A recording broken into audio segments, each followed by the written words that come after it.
अस्सलाम वालेकुम प्यारे व्यूवर्स, उम्मीद करता हूँ कि आप सब लोग ठीक होंगे। अच्छा, आज की जो वीडियो है ना, ये बकरियों को जो ख़ारिश हो रही है उसके मुतालिक वीडियो है। बाल झड़ रहे हैं इस मौसम में ना, जो भी ये गिल्टियाँ बन रही हैं कपूरों पे, कानों पे, उसके अलावा बाल झड़ रहे हैं, पाँव में पस पड़ रही है, दाने दाने बन गए, इस इन सब का एक ही ट्रीटमेंट है जो आपको मैं इस वीडियो में बताऊँगा।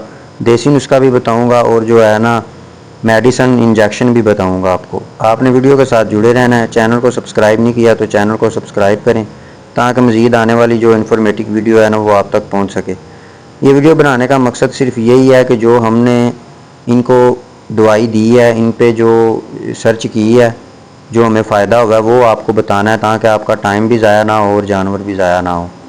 जो हमने इन पे एक्सपेरिमेंट करके सीखा है वो आपको बस बताना है। आपने ना सबसे पहले अपने बाड़े को साफ़ सुथरा रखना है जहाँ पे इन्होंने जानवरों ने रहना है। ये देखें, अब ये जो दुम्बी है ना, इसको ख़ारिश हुई थी, यानी कि जुएँ, चिचड़, देखें आप, इसके जो स्किन से बाल ना उतरे हुए हैं। इसका दूध पीती रही है, इसकी ये छोटी फ़ीमेल है, ये इसके पाँव में अब पस पड़ गई है। पहले उसकी माँ को था, उसके बाल झड़ रहे थे और वज़न तेज़ी से नीचे आया है। तकरीबन 10 से 12 केजी इसका वज़न कम हो गया है। अब 2 बच्चे थे इसके, वो दूध पीते थे, अब उसके जो छोटी फ़ीमेल है उसके भी पाँव में पस पड़ गई है। पहले उसकी माँ को था, वो दूध पीते रहे हैं, तो फिर इनको हो गया था। ये मैं लेकर आया था बाहर से, मंडी से। तो वहाँ पे जो है जानवर मुख्तलिफ़ तरह से बीमारियों का शिकार होते हैं। कोई किधर से आता है, कोई किधर से आता है, जिसकी वजह से ना सारा काम ख़राब हो जाता है। आपने अपने बाड़े की सफाई रखनी है, हो सके तो इनको हफ्ते में 2-3 दफ़ा नहलाना है, शैम्पू सर्फ लगा के, ठीक है। और अब आपको जो ट्रीटमेंट बताएंगे वो आप सुन लें गौर से। जैसे ये देखें आप, ये छोटी दुम्बी है, इसके पाँव में जो है ना पस पड़ गई है और ये बड़ी तकलीफ़ में है, इसका वज़न भी कम हो रहा है, बुखार भी इसको हो रहा है। तो आपने इनको नहलाना भी है और बाड़े को साफ़ सुथरा भी रखना है, क्योंकि जानवर हेल्दी होगा तो प्रॉफिट होगी, जानवर हेल्दी ना होगा तो प्रॉफिट नहीं होगी। और आपने अपने बकरियों को वैक्सीनेशन जो है ना वो टाइम पे करवानी है, क्योंकि वैक्सीनेशन का बहुत फ़ायदा होता है, उसको ना करवाने का बहुत ज़्यादा नुकसान होता है। तो वैक्सीनेशन जो है ना वो आपने अपने जानवरों को टाइम पे करवानी है। वो इतनी महंगी नहीं होती है, अगर आप डॉक्टर भी बाहर से बुलाएंगे ना, वो आपका फ़ी जानवर का 200 रुपये लेंगे बस, इससे ज़्यादा नहीं।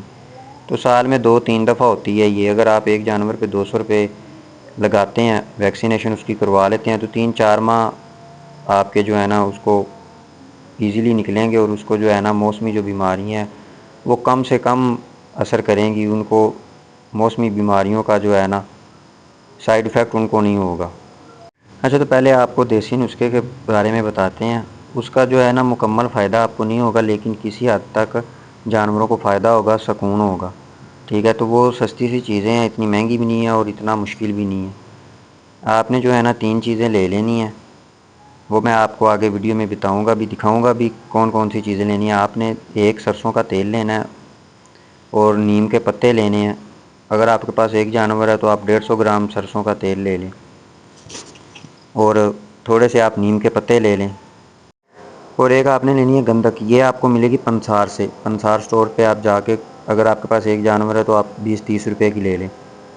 तो तेल को आपने पहले गर्म करना है, ठीक है। उसके बाद जो नीम के पत्ते हैं उसको, और जो गंधक है उसको पीस लेना है आपने। गंधक को आपने सुरमा बना के तेल में मिक्स कर लेना है, ठीक है। तेल में मिक्स कर लेंगे नीम के पत्तों को और गंधक को आपने सुरमा बना के तेल में मिक्स करना है। वो आप सुबह शाम जानवर को, जहाँ पे आपको फ़ील होता है ना कि यहाँ पे इसके ज़्यादा बाल झड़ रहे हैं, यहाँ पे इसको ज़्यादा जुएँ महसूस हो रही हैं, वहाँ पे आपने उनको लगा देना है। लेकिन मैं फिर से आपको कह रहा हूँ कि आपने जो है ना जानवरों के बाड़े की सफाई अच्छे से रखनी है और इनको हफ्ते में दो दफ़ा कम से कम नहलाना है और वैक्सीनेशन लाजमी करवानी है। क्योंकि अगर आप ये एहतियात ना करेंगे तो एक दफ़ा ये ठीक होंगे तो दोबारा फिर ये ऐसे हो जाएंगे। सफाई, वैक्सीनेशन और इनको नहलाना धुलाना ये ज़रूरी है, क्योंकि मेडिसिन बार बार देने से जानवर जो है ना ख़राब होता है। कई मेडिसिन ऐसी होती हैं जो एक दफ़ा दें, इंजेक्शन एक दफ़ा लगाएं, उसको फिर 3 माह तक दोबारा नहीं लगाना चाहिए। और कई मेडिसिन ऐसी होती हैं जो एक दफ़ा आप, कई इंजेक्शन ऐसे होते हैं जो आप एक दफ़ा लगाते हैं तो फिर आप जानवर का उसका गोश्त और दूध 1 दिन या 2 दिन तक इस्तेमाल नहीं कर सकते। तो कोशिश किया करें कि अपने जानवरों को दवाई से ज़्यादा दूर रख सकें, क्योंकि मेडिसिन जो है ये हमारे सरकार की, नबी पाक सल्लल्लाहु अलैहि वसल्लम की सुन्नत है। लेकिन फिर भी मेडिसिन से अल्लाह बचा के ही रखे इंसानों को भी और जानवरों को भी। ये आप जो स्क्रीन पे देख रहे हैं ये एक नीम के पत्ते हैं, गंधक है और सरसों का तेल है। सरसों का तेल आपने वहाँ से लेना है जहाँ से आपको पता हो कि यहाँ से मुझे जैनमन सरसों का तेल मिलता है, बनोले वगैरह का वो आपने तेल नहीं लेना। सही जो सरसों का तेल प्योर निकालते हैं ना, वो लेना है। तेल जितना साफ़ होगा उतना वो प्योर होगा। जहाँ से भी आपको पता चले भी ये यहाँ से अच्छा तेल मिलता है, आपने वहाँ से लेना है। 20-30 रुपए की एक जानवर के लिए गंधक ये बहुत है। गंधक की पहचान ये होगी कि ये येलो से कलर की होगी और ये देखने में ऐसे लगेगी जैसे प्लास्टिक की या कांच की कोई चीज़ होती है। तो ये आपने सुरमा बना के लगा लेना है तेल में मिक्स करके, ठीक है।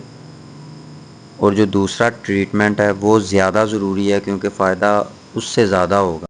आइवरमेक्टिन इंजेक्शन है, वो आपने एक दफ़ा लगाना है अपने जानवर को जिसको जो है ना ख़ारिश है, पस पड़ गई है खुरों में, कपूरों पे सोजिश, कान के साथ सोजिश, बाल झड़ रहे हैं, वज़न कम हो रहा है, खा पी रहा है लेकिन वज़न नहीं बढ़ा रहा, वज़न कम कर रहा है, हड्डियाँ निकल आई हैं, ये आपने आइवरमेक्टिन लगाना है। अब जो है ना आइवरमेक्टिन ये जो इंजेक्शन है ये कई डॉक्टर कहते हैं कि एक दफ़ा आपने लगाया है तो दोबारा 3 माह तक आपने इसको नहीं लगाना।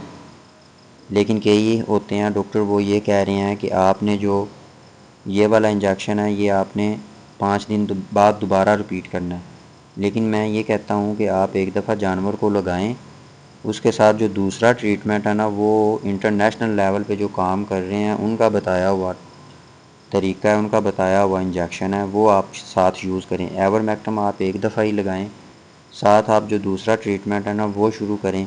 अगर ज़रूरत पड़े तो आप 2 हफ्ते बाद दोबारा लगा लें, लेकिन कोशिश करें कि आप ना लगाएं। सबसे पहले आप अपने बकरी का जानवर का बुखार चेक करें। अगर उसको बुखार है तो फिर आप उसको लॉक्सिन इंजेक्शन लगाएं, ठीक है। इसके ऊपर लिखा होता है भी एक जानवर को कितने सीसी आपने लगाना है। अगर उसको इंजेक्शन आपने बुखार का लगाया है फिर उसको आपने 1 घंटे तक आपने उसको रेस्ट देनी है, उसका बुखार थोड़ा सा कम होगा। फिर आपने जो है ना इंजेक्शन जो आपको बता रहे हैं वो आपने लगाना है, जिससे उसकी जो ख़ारिश है, उसके पस पड़ गई है, उसके गिल्टी है, सोजिश है, दाने बन गए हैं, उसके लिए वो बेहतरीन है। और ये आम बंदे का बताया हुआ नहीं, उस डॉक्टर का बताया हुआ है जो इंटरनेशनल लेवल पे काम कर रहे हैं। ये 5 ग्राम टीका है, इसका नाम है। इसको आपने लेना है, एक इंजेक्शन आपने लेना है। पेंसिलिन होता है, ये पाउडर फॉर्म में होता है। ये आपने 5 ग्राम इंजेक्शन का नाम है जो आप स्क्रीन पे देख रहे हैं, ठीक है। बुखार वाला जो था वो भी मैंने आपको दिखाया लॉक्सिन। इसके अंदर 10 सीसी आपने एवर डाल के इसको तैयार करना है। अगर आपने पहले ये नहीं किया तो आपने किसी अच्छे मेडिकल स्टोर पे जाके उनसे ये तैयार करवा लेना है। अच्छा जी, इसमें जो आइवरमेक्टिन है ना, अच्छा इस मेरे पास अभी आइवरमेक्टिन पड़ा नहीं हुआ, मैं आपको वीडियो में दिखा नहीं सकता। तो आइवरमेक्टिन जो है ना ये आपने मेडिकल स्टोर वाले से पूछना है कि इसको लगाने का तरीका क्या है, क्योंकि इसको लगाने का तरीका थोड़ा सा डिफरेंट होता है। तो जो लॉक्सिन है और जो ये दूसरा आपने एवल में मिक्स करना है, इसको लगाने का वो दूसरा सेम ही तरीका है, हड्डी को बचा के तो जो है ना आपने लगा लेना है गोश्त में, नाड़ से बचा के। अगर आपने सिंज लगाई है, टीका चल गया है, दबाया पीछे से, आपने टीका लगना शुरू हो गया तो ठीक है। अगर वो टीका लग नहीं रहा, आपने टीका बाहर निकाल लेनी है सुई, दोबारा आपने लगाना है। तो जो आपको पहले बताया आइवरमेक्टिन वो आपने मेडिकल स्टोर वाले से पूछना है कैसे लगाना है। तो ये आप लॉक्सिन बुखार चेक करके पहले लगाएं, ठीक है। इसके ऊपर लिखा होता है कितना लगाना है जानवर के वज़न के हिसाब से। उसके बाद आपने पौने घंटे 1 घंटे बाद जब बुखार कम हो जाए फिर आपने इसको ये वाला जो आपको दूसरा इंजेक्शन बताया मिक्स करके एवल में लगाना है, ठीक है। 5 ग्राम इसको आपने उसके 10 केजी पे 1 सीसी लगाना है, ज़िंदा जानवर का जो वज़न है, ठीक है। तो ये आपने सुबह शाम लगाना है 12 घंटे बाद। तो अगर आपको जो है ना फ़र्क महसूस हो तो ठीक है, इंशाल्लाह ताला फ़र्क महसूस होगा। अगर फ़र्क महसूस ना हो तो आप 2 हफ्ते बाद जो है ना आइवरमेक्टिन लगा लें, लेकिन कोशिश करें कि आप 3 माह तक वो यूज़ ना ही करें। इंशाल्लाह ताला ये जो बताया है ना ये मेरा भी आजमाया हुआ है, इनसे फ़ायदा होता है। तो उम्मीद करता हूँ कि आपको वीडियो अच्छी लगी होगी। अगर वीडियो अच्छी लगी हो तो सदका समझ के, सदका जारिया समझ के वीडियो को आगे शेयर करें। हमारे चैनल को सब्सक्राइब करें ताकि मज़ीद अच्छी इन्फॉर्मेटिव वीडियो जो हम सीख रहे हैं, जो हमने तजर्बा किया है इन पे, वो आपको बता सकें ताकि आपका भी फ़ायदा हो। अल्लाह हाफ़िज़।